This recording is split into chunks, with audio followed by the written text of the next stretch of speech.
নেপালের নতুন প্রধানমন্ত্রী হলো সুশীলা কার্কি। এর আগে নেপালের ইতিহাসে কোনো মহিলা প্রধানমন্ত্রী হননি। সুশীলা কার্কি হলেন নেপালের ইতিহাসের প্রথম মহিলা প্রধানমন্ত্রী। কে এই সুশীলা কার্কি, তার পরিচয় কি এবং কেনই বা তাকে নেপালের নতুন প্রধানমন্ত্রী বানানো হলো, আজকের এই এপিসোডে আমি আপনাদের এই বিষয়টি বিস্তারিত বলবো। সুশীলা কার্কি একসময় নেপালের চিফ জাস্টিস বা মুখ্য ন্যায়াধীশ ছিলেন। নেপালের ইতিহাসে তিনিই হলেন প্রথম মহিলা চিফ জাস্টিস বা মুখ্য ন্যায়াধীশ। সে 2016 সাল থেকে 17 সাল পর্যন্ত নেপালের মুখ্য ন্যায়াধীশ বা চিফ জাস্টিস ছিলেন।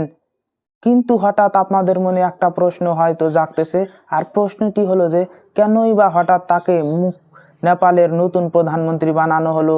আসলে আপনারা তো সবাই জানেন, নেপালে যে বর্তমান আন্দোলনটি চলতেছে, এই আন্দোলনটি মূলত হচ্ছে করাপশনের জন্য।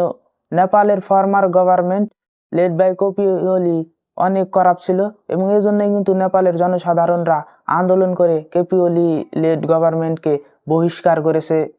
আর যখন সুশীলা কার্কি নেপালের চিফ জাস্টিস ছিল, তখন তার অ্যান্টি করাপশনের স্টান্স তাকে দেশের জনসাধারণের মাঝে অনেক জনপ্রিয় করে তুলেছে।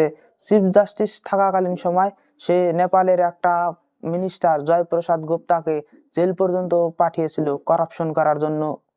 আর এই জন্যই কিন্তু সুশীলা কার্কিকে দেশের নতুন প্রধানমন্ত্রী হিসাবে শনাক্ত বা সিলেক্ট করা হয়েছে। এখন আপনাদের মনে হয়তো আর একটি প্রশ্ন জাগতে পারে, আর প্রশ্নটি হলো যে সে কতদিন নেপালের প্রধানমন্ত্রী হয়ে থাকবে।